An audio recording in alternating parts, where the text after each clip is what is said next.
मैंने पढ़ा, आपने श्रवण का नाम तो सुना ही होगा। श्रवण का नाम तो जानते हैं ना। आप श्रवण को तो जानते हैं, पर आप शायद श्रवण के माता पिता को नहीं जानते। आज हम आपको बताएंगे कि श्रवण के माता पिता कौन थे।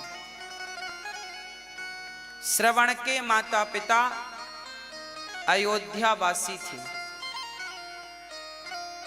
श्रवण के जो पिता थे ये एक साहूकार थे, सेठ। ब्याज से पैसे देते थे, किराने की दुकान थी। इनके घर पर एक महिला झाड़ू पोंछा करने आती थी। झाड़ू पोंछा बर्तन, घटना अयोध्या की है। ये श्रवण के माता पिता हैं, जरा बहुत ध्यान से सुनिएगा। एक सेठ जी थे, सेठ जी के यहाँ एक स्त्री आती थी झाड़ू पोंछा करने।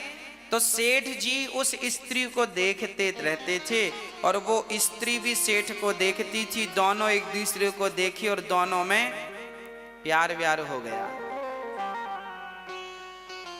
और दोनों जन रहने लगे साथ में। तो जो उस काम वाली बाई का जो पति था, उसे पता चला कि मेरी पत्नी फलाने सेठ के साथ रहने लग गई है, उसके संग ज्यादा समय व्यतीत करने लगी है और मेरी पत्नी अब संबंध भी उससे बनाती है। तो ये व्यक्ति अयोध्या के राजा के पास गए। उस समय अयोध्या के राजा दशरथ जी के पिता हुआ करते थे। आज है ना, उनके पास ये बात पहुंची। उनके पास जब बात पहुंची तो उन्होंने बुलाया, सेठ को बुलाया और बाई को बुलाया, यहां आओ। राजा ने कहा क्यों, तुम इसके साथ रहती हो? सेठ से कहा तुम इसको गलत निगाहों से देखते हो। अब वो सेठ डर गया, वो बाई भी डर गई। हाँ महाराज, हमसे गलती हो गई, ये बड़ी सुंदर है, हमारा मन चला गया। अब वो काम वाली बाई का पति बोला, देखो महाराज, मेरी पत्नी को फलाने व्यक्ति ने, सेठ ने अपना लिया। अब मेरे बच्चे हैं छोटे छोटे, मेरा तो घर बर्बाद हो गया।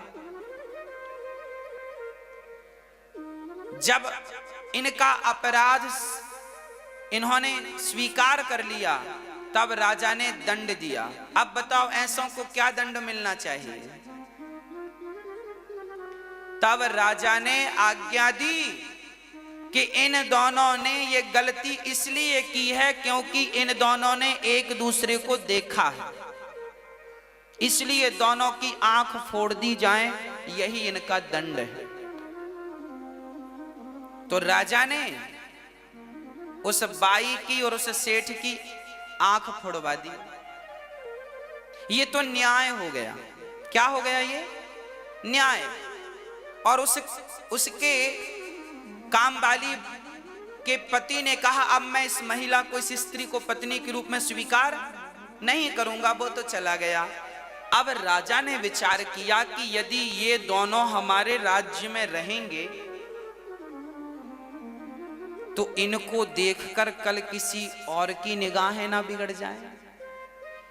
इसलिए राजा ने उन दोनों अंधा अंधी को अपने राज्य से निकालकर बहुत दूर भिजवा दिया, जंगल में। जाओ, दोबारा राज्य की सीमा में दिखाई मत पड़ना, नहीं तो मृत्यु दंड देंगे। तुम जैसों का दर्शन कोई करेगा तो कहीं उसकी बुद्धि भ्रष्ट ना हो जाए। देखिए न्याय क्या था। कहीं एक आदमी के कारण पूरा समाज ना बिगड़ जाए, इसलिए दंड क्या था पहले के जमाने में, क्या न्याय था। राजा ने वहां से विदा कर दिया। अब वो दोनों जंगल में रहने लगे, एक कुटिया बनाकर सरयू नदी के तट पर। चूंकि सरयू घाघरा के नाम से जानी जाती है। पहले तो जंगल में से वो नदी बह रही थी, वहां रहने लगे। अब सेठ और ये बाई दोनों का मन शुद्ध हो गया। इन्हें बड़ा पश्चाताप हुआ कि राम राम, हमने कितना बड़ा अपराध किया। इन्हें अपनी गलती समझ आई और दोनों अब पति पत्नी की तरह रहने लगे और भगवान में मन लगा लिया। और जब भगवान में मन लगाया, निष्काम भाव से जब भगवान की भक्ति की, तो भगवान की भक्ति के बल पर भगवान ने इनके अपराध को माफ कर दिया। और इनके द्वारा, वो सेठ के द्वारा, वो बाई गर्भवती हो गई और उसके गर्भ से एक बालक पैदा हुआ, जिसको आप और हम श्रवण कहते हैं। श्रवण कहते हैं।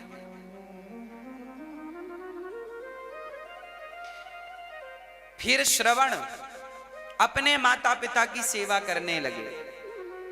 श्रवण का विवाह हुआ तो श्रवण की पत्नी अपने अंधा अंधी को महेरी खवाया करती थी। महेरी जानते हैं? छाछ जानते हैं? छाछ, मही, मट्ठा, छाछ। छाछ में चावल डाल दो, थोड़ा सा नमक डाल दो और उसे पका करके खा लो, उसे महेरी बोलते हैं।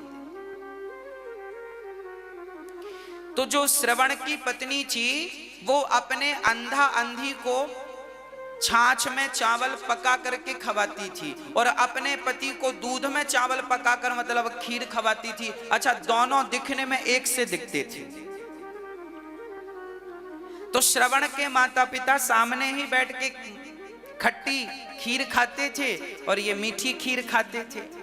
एक दिन श्रवण के माता पिताजी की थाली की जो खट्टी वाली खीर थी, महेरी, वो ज्यादा गर्म थी। तो श्रवण ने पिता की थाली स्वयं ले ली और अपनी थाली पिता को दे दी। तो अब जब पिता ने खीर खाई तो पिता ने कहा, बेटा श्रवण, आज घर में कोई उत्सव है क्या? बोले, पिताजी उत्सव तो नहीं है। क्यों? बोले, आज घर में खीर क्यों बनी है? श्रवण ने कहा, पिताजी खीर तो रोज बनती है।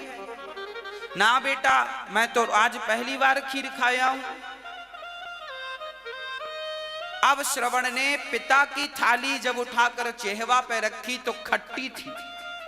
दिखने में सेम थी, एक सी, पर स्वाद में अंतर, एक खट्टी एक मीठी। तब श्रवण अपनी पत्नी के पास गया तो उसने एक ऐसा घड़ा, ऐसा बर्तन बनवाया था कि जिसका मुंह तो एक था पर पेट दो थे।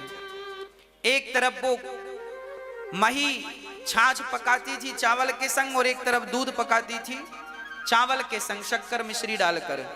एक ही बर्तन में दो आइटम बनाती थी। देखो कितनी बुद्धिजीवी थी। उससे लगा, अंधा अंधियों पर, सास ससुर पर कौन दूध का खर्चा करे, इन्हें तो छाछी खवाओ। पर श्रवण ने कहा कि जब मेरे माता पिता के संग मेरी पत्नी भेद करती है, जो मेरे माता पिता की सेवा नहीं कर सकती, मैं उसके पास क्या रहूं। अपनी पत्नी को कहा कि तेरे भीतर इतना कपट है, ऐसे कपटी स्त्री के संग रहकर मेरा भला नहीं होगा। अब मैं किसी के भरोसे माँ बाप की सेवा नहीं करूंगा, अब मैं स्वयं अपने माँ बाप की सेवा करूंगा। तब अपने माँ बाप को अपने पालकी पर बिठाकर कंधे पर, और श्रवण ने अपने उन्हीं अंधे माँ बाप को भगवान की चारों धाम की यात्रा कराई। देखिए, ऐसे माता पिता जो कि चरित्र से गिरे थे, ऐसे माता पिता का बेटा श्रवण भी जब माई बाप की, तुम्हारे माता पिता कैसे भी हों, तुम अपने माँ बाप की सेवा करोगे, तो श्रवण जैसे बच्चे ने जब माँ बाप की सेवा की तो उन्हें भगवत धाम प्राप्त हुआ और पुत्र के कारण उनके माता पिता भी भगवान के धाम को चले गए।